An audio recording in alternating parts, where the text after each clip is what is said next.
I want to welcome everybody today. I am so excited to be here. We have a wonderful opportunity today to hear about some information, a topic that we don't actually usually discuss in our group.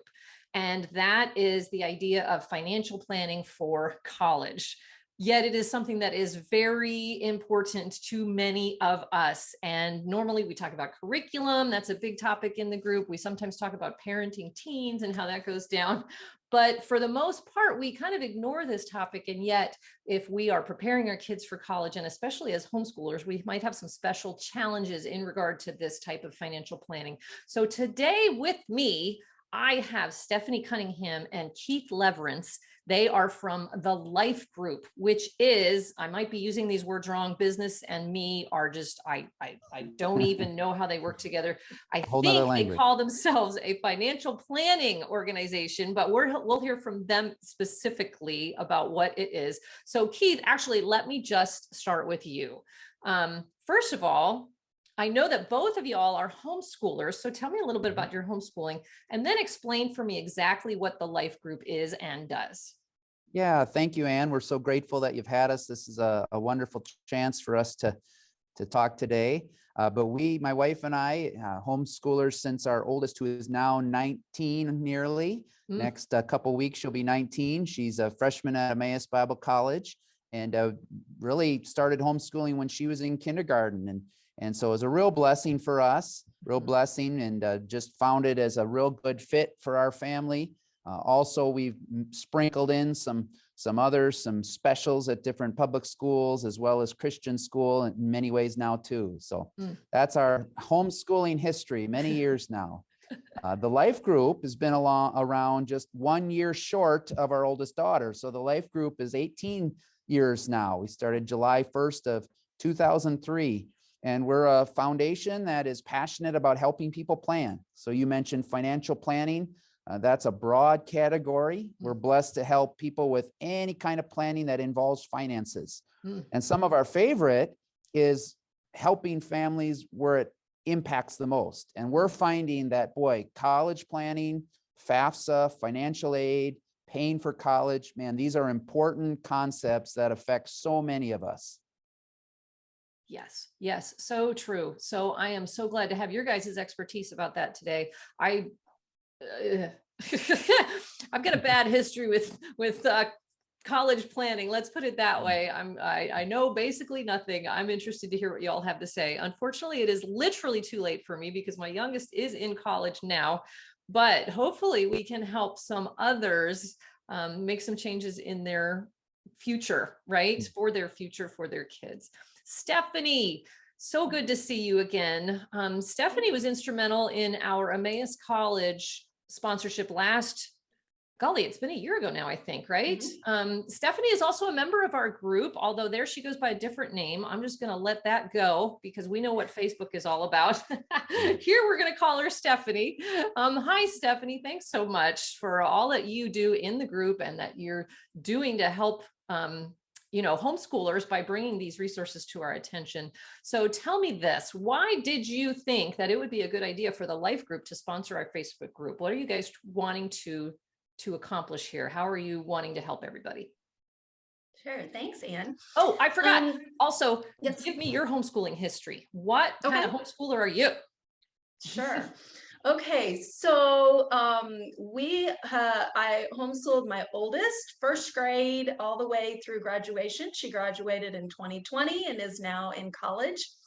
And the rest were homeschooled from the very beginning.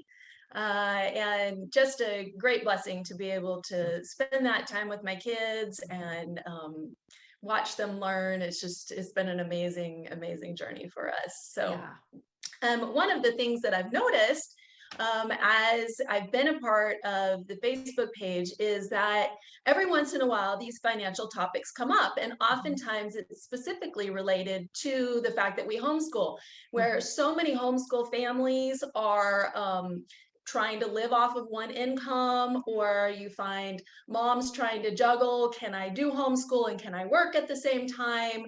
And then obviously the college planning things that come up, because as homeschoolers, we don't have that or that high school counselor's office to help us to navigate some of the different things that usually those schools help with. You know, how do we find out, how do we do these things? What are the deadlines? What are the resources? All of those kinds of things. And so I have experience. I've actually worked in financial aid at several different universities.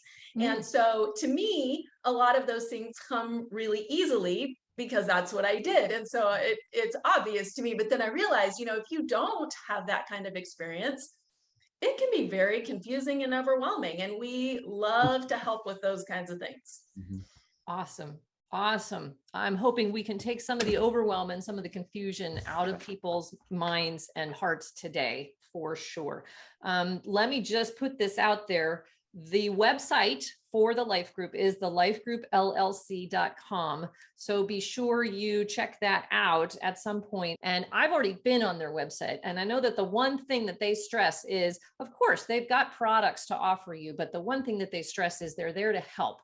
And if none of their products are going to be helpful for you, or if you're not able to take advantage of them at this time, that's no skin off their nose. They're there to help, and they'll let the rest happen as it may. And I love that idea. That's a huge point, Ann. And we found, you can imagine, people do not like pushy, right? And so for 18 plus years, if we give great advice with no strings attached, you'd be impressed at how many people want and need some help on that old 401k or on that college plan or all these things. So we've been very blessed. And the other thing that's fun is, even if someone doesn't work with us directly, oftentimes they're happy and they recommend us to others. So we've been blessed to do that with no strings attached. And you can't buy that kind of advertisement. The word of mouth recommendations, love that. And I'm sure everybody can tell already, you guys are friendly and approachable. Gotta love it. So let's get to the nitty gritty. October 1st, by the time this airs, will have just passed. Today is actually the 28th of September. I bring that up because it's my son's birthday. Happy birthday, John. And so the first is just days away as we're recording this, but by the time this airs in the group, it will have just passed. And we know that October 1st is the FAFSA, I want to say deadline, but it's not a deadline. It is the day that people can now start to fill out the FAFSA. And we hear that all over the place, FAFSA. And by the way, pet peeve, it is not FAFSA. Yes. It is. That's like me saying espresso. It's not espresso, right? Is it? It's exactly. Or realtor. That's another one I can't stand. Anyway, so let's just talk about, what is the FAFSA? Why is it important? Who needs to fill it out? When do they need to fill it out, as far as, you know, the timeline of where their kid is in high school and college and all that sort of thing? Yeah, so the FAFSA, yes, it opens October 1st, and that is for the school year 2022 to 2023. So starting when you apply this year, it's for next fall. And that is when it opens. You do want to apply as soon as you can. Do it with accurate information. One of the nice things that a few years ago, they changed which tax return was being used. It used to be you had to wait till the spring, until after you filed your taxes, so that you could apply for the next school year. Now they've bumped it back a year so that all your taxes should be done unless you've had to file for an extension for some reason. So everything should be ready and available to you now to go ahead and get that application in. The FAFSA, what that stands for is Free Application for Federal Student Aid. It's a big mouthful, but basically what that means is there's an application, you fill in some information that can qualify you to receive federal aid. It is also often used by states for their state aid, and many schools also use it to determine your eligibility for institutional aid. And so it is very important for students, parents, to get this done if you're going to need help in paying for college. Even if you're only going to be taking out loans, that is required in order to get those federal loans. And so that's what you need to do to get those. That's always the place that you start if you're going to need any kind of financial aid.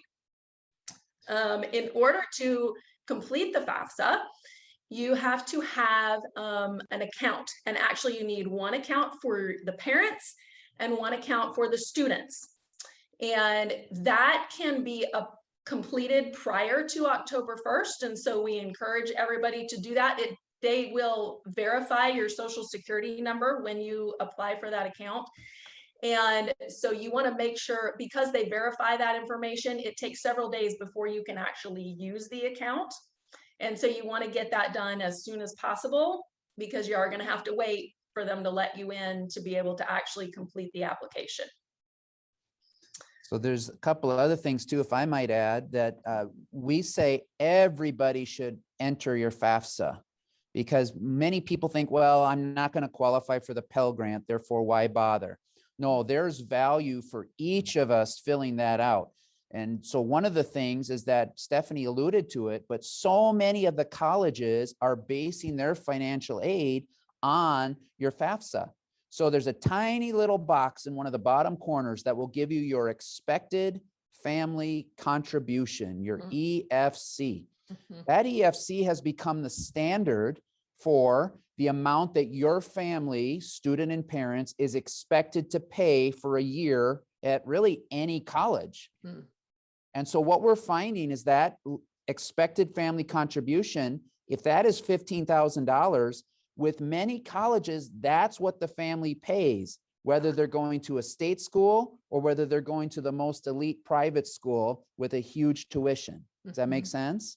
Yeah, it does. Although I think we need to clarify, when you say that's what colleges use to base on their financial aid decisions, you are talking strictly need-based financial aid. You're not talking academic merit scholarships, are you? It's amazing how it all relates in, Ann. So their goal is to say, if your EFC is 15 grand, their tuition is 50,000, they're going to come up with academic scholarships, other scholarships, grants, any kind of unique opportunities so that you and your family are offered 15 grand for annual tuition. Nice. Except in the other direction, it's not going to limit academic or merit-based scholarships. If you're, if yours shows up at 30 grand, they're not going to say, oh, you shouldn't get any academic scholarships because you can afford to pay this. That's not going to happen. That's correct. That's right. Yeah. But it's amazing that when your EFC is determined, it's amazing what other grants and other scholarships, in addition to those, come out of the woodwork for a college to competitively offer you a package. Right. I do know when my daughter applied to Vanderbilt years and years ago, she didn't get in. That was because she was auditioning for music and she didn't make the music cut. But they actually stated in writing, and this was back in 2012, so things may have changed, but I know at that time they stated in writing that they totally guaranteed to meet everything up to that EFC number. Wow. And so that EFC number was all you would pay, and they guaranteed that in writing on their website. And that was, of course, one of the reasons we applied. We're like, let's try. You never know. Well, and then applying is a whole nother ball of wax, right? I mean, they ask questions that frankly, most people don't understand what exactly they're asking. So they'll ask you to list assets that Stephanie will teach us are not necessarily the same assets I think of. Oh, okay. So they'll ask for your net worth, your assets, and I'll put things like my 401k or my Roth IRA, or no, those aren't included. Oh, so there's a whole code as to what is included when they say list your assets. And Stephanie is one of the best I've worked with through the years to really lay out, okay, how do we ethically and legally and legitimately put what we're required to disclose, but not more than we need to. Awesome. Awesome. I love that. So the FAFSA is a science. Don't just fill it out. Make sure that you have, as Stephanie said, the accurate data, and that involves more things maybe than we know on the surface. Love it. So everybody needs to fill it out. How often do we have to fill this out? So you're going to fill out the FAFSA every year that your student is going to be in college. So like we said, October is when it opens. You want to fill it out as soon as you can with that good, accurate information. And then every year you're going to repeat that for each child. So it can seem like it's a little frustrating to have to keep doing that. One of the nice things that the government has made available to make it a little bit easier is that if you have, if your tax return has been completed, they can actually pull in your tax information electronically. And one of the benefits of that is that if that information is pulled over electronically, you are less likely to be selected for verification because they have automatically pulled that information. So what is verification? Verification is a process where some students and families are selected to have the information they've submitted on the FAFSA verified, which means you have to provide documentation that says, yes, the information that we gave you is accurate. So they're going to ask for a copy of your tax return. They're going to ask for statements that show that the assets that you've shown are correct. They're going to ask for verification that your student actually graduated from high school, some of those different kinds of things that they want to know. In most cases, the student is selected randomly. The computer says, boom, that one is going to be selected. And so it's not like you did anything wrong. It just means you need to get that information in. And so what I recommend is when you complete your application, keep all of that documentation that you use together in a folder, a file, whatever. Keep it handy so that if you are selected, you have it all right there ready to go, and there's no delay in getting that to the financial aid office so they can get that done, and there's no delay in you receiving that award from the school.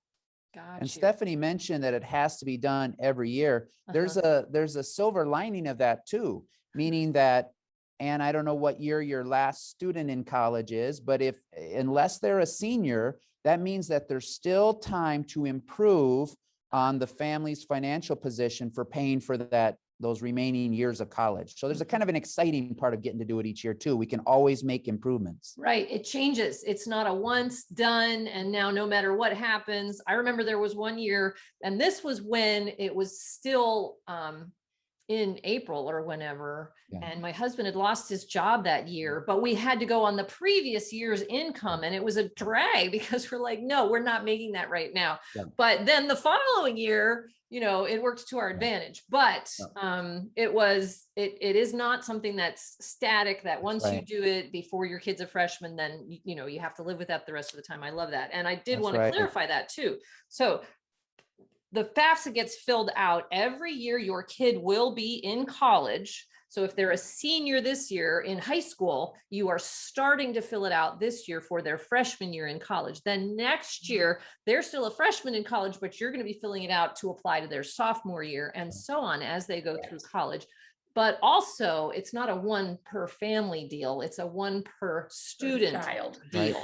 And in fact, there are questions on that. There's at least one question on the form that says how many kids will be in college this particular year. And that affects your EFC bottom line as well. And we took advantage of that a couple of years. There was at least one year I had 3 in college. So that meant I had to fill out 3 FAFSAs that particular year. Right. And that was a drag, but and that brings me to my next question. I kind of let something out of the bag there. Who fills out the FAFSA? Because I'm going to tell you that it says on there that the student is filling it out, but in reality, I filled it out for my kids. And there were certain questions I did ask them. Did I do that wrong? What's the correct procedure? Legally, according to the federal government, the student is to complete the student section and the parents are to complete the parent section. Now, we all know that in reality, in families, things don't usually work that way. And so, I encourage you, if you can, sit down with your student and do it together. Because that way they're learning, you're working through it together, and you're going to be able to have some of those conversations about, why do we do taxes, and why do we put this number here, and how do we have so little money or so much money or whatever, those are good conversations to have anyways with your teams. But yeah, work through it together if you can. Obviously, if you have a student who's already away at college, maybe you do it over the phone together, or, there's a lot of different ways that you can go about that. And there's a lot of productive ways of doing that too. So for instance, our firm is passionate about not only helping parents, but helping students too. So maybe it's a factor where Keith and Stephanie are helping the parents, even over video conferencing. And then we're also sitting down with your youth in your presence and helping them. We're finding that if parents can introduce their kids to financial professionals early on, those youth are more likely to organize their own financial situations better. Love it. Love it. That is great. I like that. So have we covered the FAFSA pretty much? Is there anything else that we probably need to say before moving on? I think Yeah, the there only was other one thing other to add, thing. oh, go ahead, I'm sorry. There was one other thing I wanted to address. You mentioned that in your situation, you had a change in your financial situation, but that wasn't being reflected in the FAFSA. One of the things I like to let students and families know is that when you have an unusual change like that, like a job loss or a death of a parent or some of those kinds of situations, there are cases where the financial aid office at your school can make adjustments to those things. It's called a professional judgment, and it is entirely up to the school whether they choose to do those or not. But if they are open to doing that, they will ask for documentation that shows, you know, yes, there actually has been a significant change in the family situation that is affecting the finances. And then once they collect that documentation, they can go in and adjust the FAFSA, which will then adjust the expected family contribution and make those changes to hopefully improve the aid situation. And Yvonne lost her husband in 2020, passed away early 2020 of cancer. And so Stephanie was able to help her through that hard situation of petitioning that, no, even though our taxes said one thing, our situation is so different. And so with her compassion and help, she was really able to help Yvonne right on through that process. Oh, good. Yeah. Yeah. Good. And sometimes we do need that help, especially in these types of situations, which we don't like to think about, but that doesn't mean we have to go through them on our own. Right. The last thing I'll add about FAFSA, and then we can leave that as you said, but the other thing is that there are numerous proactive ways of legally and ethically improving your FAFSA score. Okay. So we mentioned that there are certain assets that count and others that don't. Well, FAFSA is very clear that it's not until you hit submit. When you hit submit, it's your financial picture that day. And so leading up to completing your FAFSA, there's all kinds of legitimate and legal adjustments to be made. And so these are powerful because there are certain accounts that legally and legitimately do not count assets toward FAFSA, but then a month, 2 months later could be turned around and used for helping with the college planning and paying. Love it.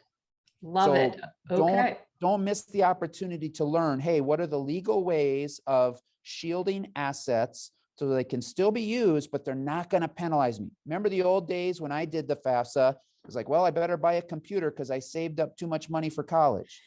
Right. Thankfully, those days should be past because Stephanie and I should be able to help you see legal, legitimate ways to put those resources so they don't count and you can use them for what they were designed, paying for college and other things. I love that. That is actually a question I had sort of towards the end here. It feels like it's almost punishing you, penalizing you to actually prepare for college, because then you have, you know, I always thought you would have to list that and then it's going to say, oh, but you have too much money. We can't help you. That's right. That's so frustrating. In fact, my growing up, my family was, you know, didn't really realize it at the time, but I guess they were fairly well-to-do. And that's all I ever heard was, don't even bother to apply for scholarships. Your dad makes too much money, you know. That's changed, I guess. So that's good. It's worth looking at. So, but here's my question, because, you know, we have 5 kids. I don't know if you know that, Keith, but Stephanie does. We have 5 kids and we had them all in a very short period of time. And our history is pretty complicated, but long story short, it was very, very, very, very, very difficult for us to save any kind of money for any of them to go to college. And we now are paying off college debt. And so then that makes it difficult to even start saving for college for the younger kids. Right. So is it even possible?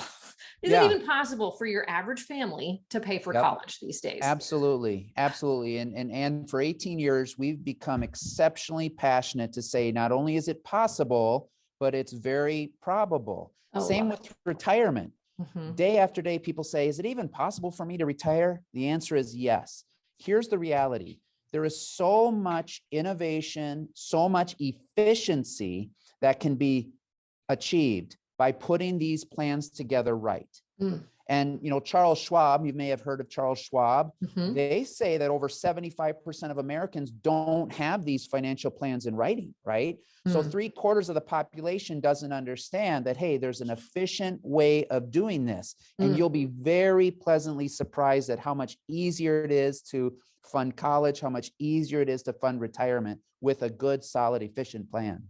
Love it. Love it. So what you're saying then is that college debt is not something that we have to just expect.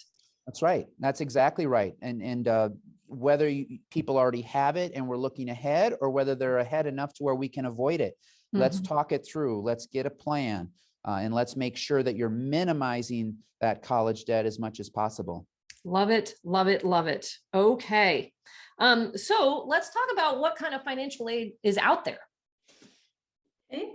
So there's basically overall three major types. You've got the federal aid, which is going to include your Pell Grants, and basically federal loans. Those are going to be the major ones in that category. The next thing is going to be state aid. We know that some states offer grants and things, other states do not. That really is going to be very specific to where you live. And then there's institutional aid. Institutional aid, I say there's three, there's actually four. Institutional aid is going to be whatever is offered by the college. Mhm. And so that's going to be your academic scholarships, your athletic scholarships, leadership scholarships. For incoming students, those are going to be the major types. Mhm. What we find is that as you are in college and you're getting good grades, you're showing leadership on campus, there are going to be other things that are going to come available. Often those are reserved for upperclassmen. They may be opportunities like being an RA in the dorm, where you're doing some work, but you're also getting the benefit of some financial assistance from that. There's also going to be departmental scholarships, where depending on what your major is, there may be extra money available if you've proven that you're doing well, and those kinds of things. So those are the types of things that the school is going to offer. Some schools also will have work study programs where you work and earn money that can help go towards your school expenses or just your regular living expenses. You run down to Walmart or those kinds of things. And then some schools will also have special loan programs that they administrate themselves. One that I'm familiar with now, there's a program where there's an organization that's working with colleges to where if you meet certain criteria, you take out a loan from them, but then as you meet the standards that they have set, that loan actually disappears. Aha. And so there's different programs, and you want to make sure that you're talking with your college, with the financial aid office, to find out what are those options that are available to you there. The last one is outside aid, and that's aid that comes from anywhere other than the government or the school. And that can be a lot of different things. We hear about some of these websites or these apps where you can go and put your information in, and it's supposed to give you great information about here's scholarships that fit you. I used to even recommend some of those. I will be honest with you, my experience, at least with my daughter who's now in college, it is a spam generator, and that is about all it is. There may be a few legitimate opportunities in there, but for the most part, you are going to be filling up your inbox and your mailbox with a lot of garbage. Far better to look for things that you are connected with in some way. So be checking in your community. What types of things are available in your community? Check with the Kiwanis, the Lions Club, the Rotary, whatever those organizations are in your community that maybe you already have some contacts inside where you know people. That's a good place to check. Check with employers. A lot of employers are offering educational benefits, either to their employees or to the dependents of their employees. So make sure that you know what is out there. A lot of companies, even just in the last year, have announced that they are now offering tuition benefits to their employees. Walmart is a big one. I know Target does it. I know Starbucks does it. Chick-fil-A offers scholarships to their employees. There's a lot of these companies that students are working for. So make sure that you know what's available. What other things? There's just professional organizations. If your student already knows this is the area I'm going into, find out what professional organizations are in that area and see, do they have a junior membership where you can already start to get involved? Oftentimes there are scholarships available there. So those are the kinds of things. Look for those things that you already have some sort of connection to, and find out what opportunities are there. I love that, especially as homeschoolers. I had the same experience with you. With my oldest kid, we kind of gave up after her. She was all gung-ho about, you hear these people who make, looking for scholarships, their full-time job over the summer, and then they fully fund college. And it sounds great until as a homeschooler, you go and try that. And so many of those outside scholarships are set up really for the public school student. Or as you said, there's a connection somewhere that's very specific. You have to be the Hungarian descendant of somebody who fought in the war in the, X battalion or whatever. And most of just filtering through all of those can be very frustrating. But if you already have the connections, then you can look there. And that is great advice. And I loved all of those ones that you listed as possibilities to look at. And then the other thing I just wanted to say is, as homeschoolers, I didn't even know really until it happened to us that the academic scholarships are really given as part of the acceptance package. Right. So when you apply to a college, they are evaluating the student right there in the application, and the transcript and the test scores are big. And deciding if that kid deserves an academic/merit scholarship. And when the acceptance letter comes, then also comes the offer that says, we will give you this much money. And so in that regard, I just want to put in just a little plug to, just like we're filling out the FAFSA as early as possible, put those college applications in as early as possible as you can after that application window opens up. Because if the college has X scholarship dollars to award, and they start awarding them to the people who are applying early on, then even if you have the same qualifications, but you apply 6 months later, they don't know yet if all of these other people that they offered it to are coming to that school, and they're going to have less security in offering you the same amount that they offered them. So they're going to give you probably less the later that you apply, even with the same qualifications as somebody who applied earlier. So I just wanted to kind of shove that in there since we're talking about that's really, really important, especially for new students coming in. And this is one of the things that I will tell you. So what happens when you're dealing with the admissions office, when you're dealing with the financial aid office, those counselors, they come into their office every morning and they're going to have a stack of files. It might be a physical stack of files, or it might be a list on a computer. Those are the people that they need to look at that day. And so they're going to pull that up and they're going to open the first file and they're going to look. Is their admission status complete? Have they turned in everything for admissions? Is their financial aid status complete? Have they completed the FAFSA? Have they completed any kind of institutional aid application? They're going to make sure, have we shown that they have actually graduated from high school? They're going to check off all these boxes. If there is anything missing, that file goes to the bottom of the stack. Aid is awarded to the people on the top of the stack who have everything done. And there is that money that just disappears. There's some money that is available, like Pell is like the bottomless pit. If you qualify, you get it.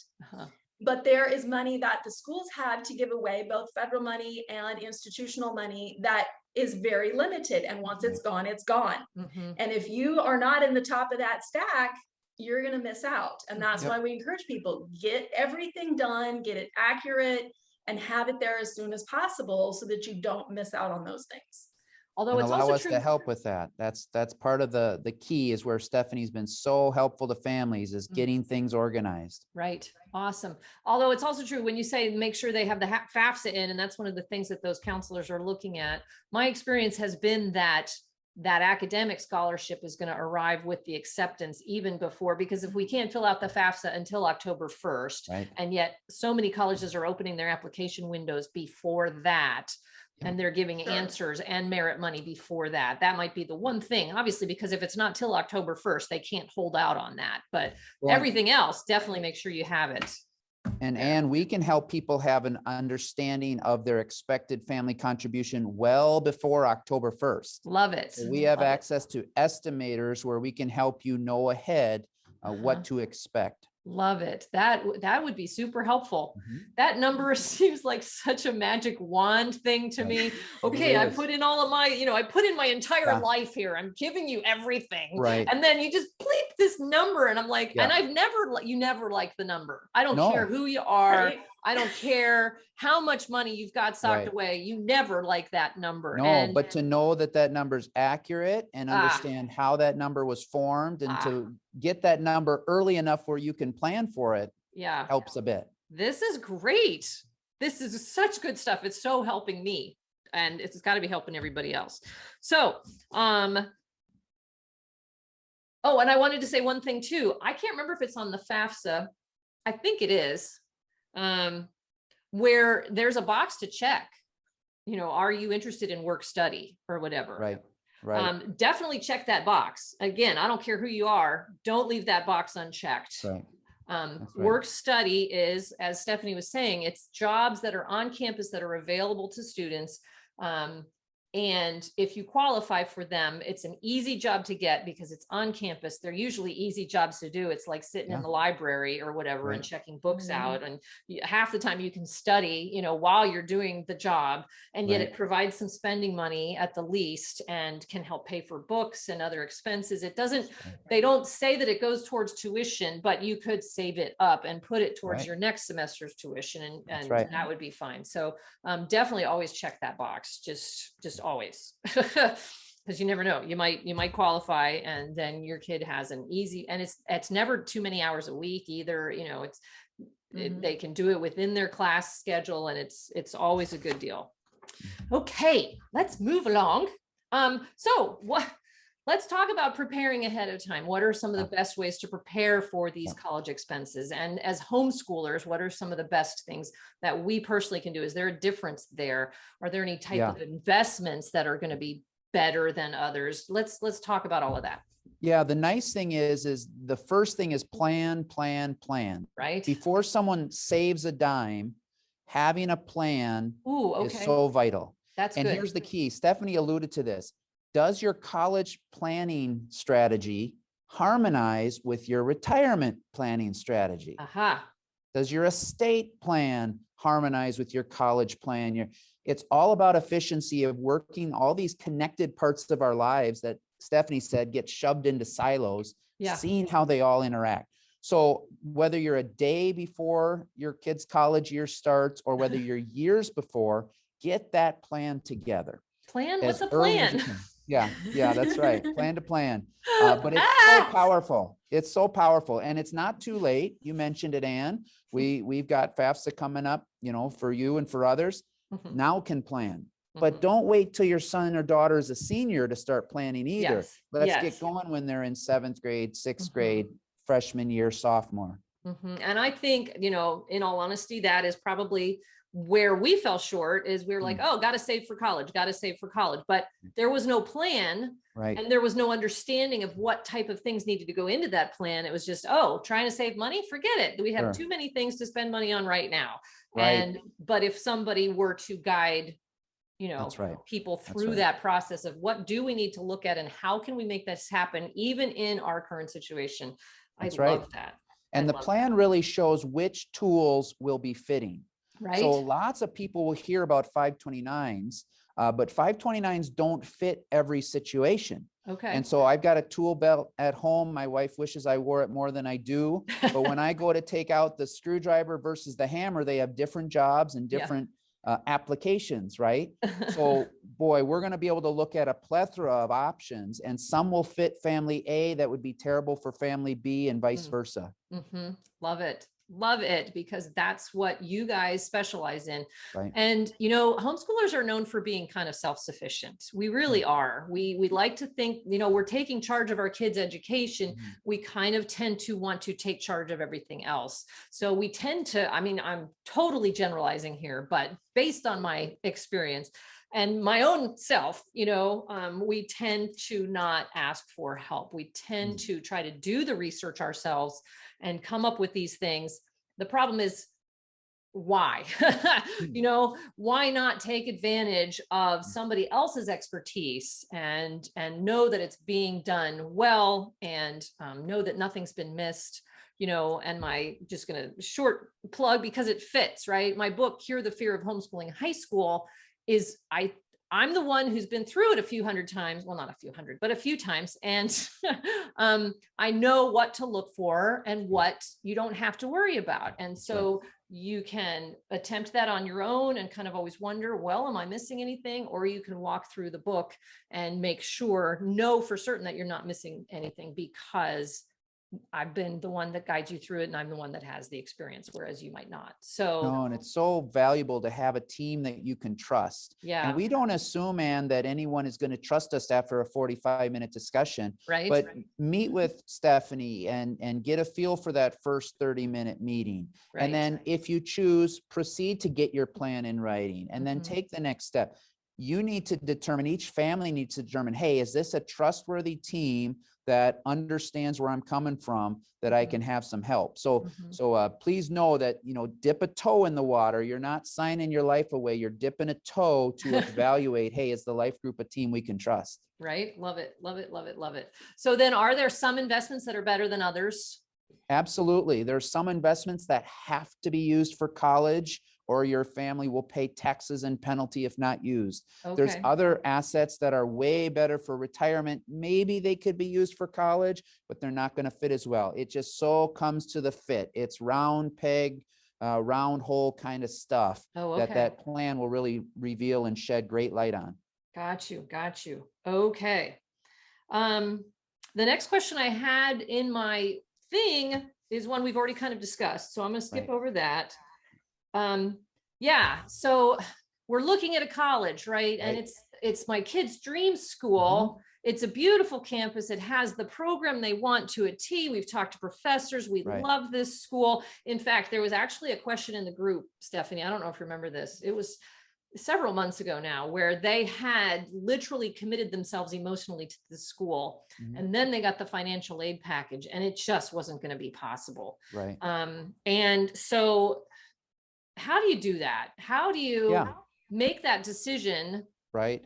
And then you have to kind of rip everybody's heart out because, Right. oh, we can't actually afford this dream school after all. Yeah, well, some of it, I'm a broken record, but some of it is starting to talk about dream schools early enough on where this plan is starting to be formed, so that Mhm. you have those estimates of your EFC well ahead. Ah, We can empower parents to help their students kind of have those parameters of what dreams are financially very, very realistic. That's one point. aha. Second point is, the more efficient we can be with those different assets legally and ethically, the more we can make those dream schools applicable and achievable Aha. because of improving on the EFC. And then finally, you know, the EFC, when we understand that, Mhm. there aren't too many colleges that, again, say if your expected family contribution is $15,000, that typically is going to apply at state versus at Harvard. Ah, So, you know, understanding and using that number can go a long way to realizing that, hey, the state school is going to be just as affordable in many cases as Mhm. the Ivy League, depending Interesting. on unique circumstances. Okay. That is really, really true. And we saw that quite a bit. I was at a private Christian college. And we had, for example, here's one, we had a student who he had it all planned out. He knew what he wanted to do. He knew where he was going to school. He knew what he was doing after he got out of school. He had it. I mean, he had the plan. Uh-huh. And a friend of his invited him to come and visit our college. And he was like, whatever, road trip. And so he came and he visited and he kind of was like, oh, I kind of like this. Mhm. And his friend was like, just apply. And he's like, it's way too expensive. There's no way that I can afford this. But his friend talked him into it. He applied.